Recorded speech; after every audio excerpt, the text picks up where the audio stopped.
ICC champions ట్రోఫీకి సమయం దగ్గర పడింది. ఫిబ్రవరి 19 నుంచి ఈ మెగా టోర్నీ ఆరంభం కానుండగా పాకిస్తాన్, దుబాయ్ ఆతిథ్యం ఇస్తున్నాయి. పాక్తో మన ద్వైపాక్షిక సంబంధాలు తెగిపోవడంతో భారత్ తన మ్యాచ్లని దుబాయ్లోనే ఆడనుంది. ఇటీవల స్వదేశంలో ఇంగ్లాండ్పై వరుసగా టీ20 వన్డే సిరీస్లు గెలిచిన రోహిత్ సేన ఫుల్ జోష్లో ఉంది. ఇప్పటికే దుబాయ్ చేరుకున్న భారత జట్టు ప్రాక్టీస్లో బిజీగా గడుపుతోంది. తొలి మ్యాచ్లో ఫిబ్రవరి 20న బంగ్లాదేశ్తో తలపనున్న టీమిండియా తర్వాత ఫిబ్రవరి 23న పాకిస్తాన్తోనూ, మార్చి 2న న్యూజిలాండ్తోనూ ఆడుతుంది. జట్టులో ఆటగాళ్లంతా సూపర్ ఫామ్ లో ఉన్నారు. ముఖ్యంగా రోహిత్ శర్మ, విరాట్ కోహ్లీ టచ్ లోకి రావడం జట్టుకు అడ్వాంటేజ్ గా చెప్పవచ్చు.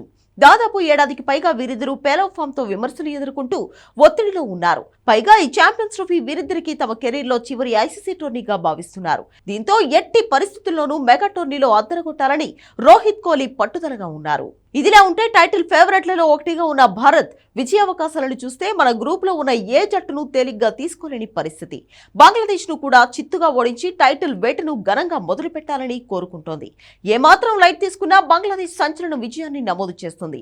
ఆ జట్టులో సౌమ్య సర్కార్, తాన్జిమ్ హసన్ సాకిబ్, మెహదీ హసన్ మిరాజ్లతో పాటు మంచి బ్యాటింగ్ లైనప్ ఉంది. కానీ షకీబ్ అల్ హసన్, లిటన్ దాస్ వంటి అనుభవం కలిగిన ఆటగాళ్లు లేకపోవడం భారత్ కు కలిసొచ్చే అంశం. ఛాంపియన్స్ ట్రోఫీ చరిత్రలో బంగ్లాపై భారత్ రికార్డు మెరుగ్గా ఉంది. ఇక Bharat Pakistan high voltage match కోసం యావత్ క్రికెట్ ప్రపంచం ఎంతో ఆతృతగా ఎదురుచూస్తోంది. మెగా టోర్నీలో మాత్రం పాక్ పై భారత్ దే పైచేయి, కానీ ఛాంపియన్స్ ట్రోఫీలో మాత్రం ముఖాముఖి పోరులో పాక్ దే పైచేయిగా ఉంది. మొత్తం 5 సార్లు తలపడగా పాక్ 3 సార్లు గెలిచింది. 2017 ఛాంపియన్స్ ట్రోఫీలో భారత్ ను ఓడించే పాక్ విజేతగా నిలిచింది. గత ఏడాది టీ20 వరల్డ్ కప్ లో మాత్రం పాక్ ను భారత్ చిత్తు చేసింది.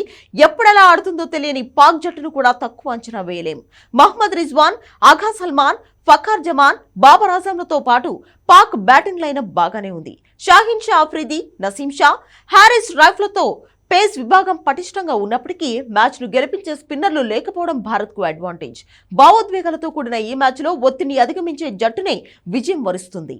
మరోవైపు 3 లీగ్ మ్యాచ్లలో భారత్ కు న్యూజిలాండ్ తోనే ప్రమాదం పొంచి ఉంది. ఎందుకంటే ఆ జట్టు మంచి ఫామ్ లో ఉంది. పాకిస్తాన్ గడ్డపై ట్రై సిరీస్ గెలిచిన కివీస్ జట్టులో Devon Conway, William Young, Tom Latham, Kane Williamson, Daryl Mitchell వంటి స్టార్ బ్యాటర్లు ఉన్నారు. బౌలింగ్ లో Mitchell Santner, Glenn Phillips spin bowling ను ఎదుర్కోవడం టీమిండియా బ్యాటర్లకు సవాలే. అంచనాలకు తగ్గట్టు రాణిస్తేనే న్యూజిలాండ్ పై భారత్ గెలుస్తుంది. ఈ టోర్నీలో భారత్ సెమీఫైనల్ కు చేరాలంటే 3 మ్యాచ్లలోనూ గెలిస్తే సేఫ్ సైడ్ లో ఉంటాం. లేదంటే సెమీస్ అవకాశాలు సంక్లిష్టంగా మారుతాయి. ఛాంపియన్స్ ట్రోఫీ చరిత్రలో ఇరు జట్లు ఒక్కసారి తలపడగా న్యూజిలాండ్ విజయం సాధించింది. బంగ్లా, పాక్ జట్ల కంటే న్యూజిలాండ్ తో మ్యాచ్ టీమిండియా సెమీస్ అవకాశాలను నిర్ణయించే ఛాన్స్ ఉంది.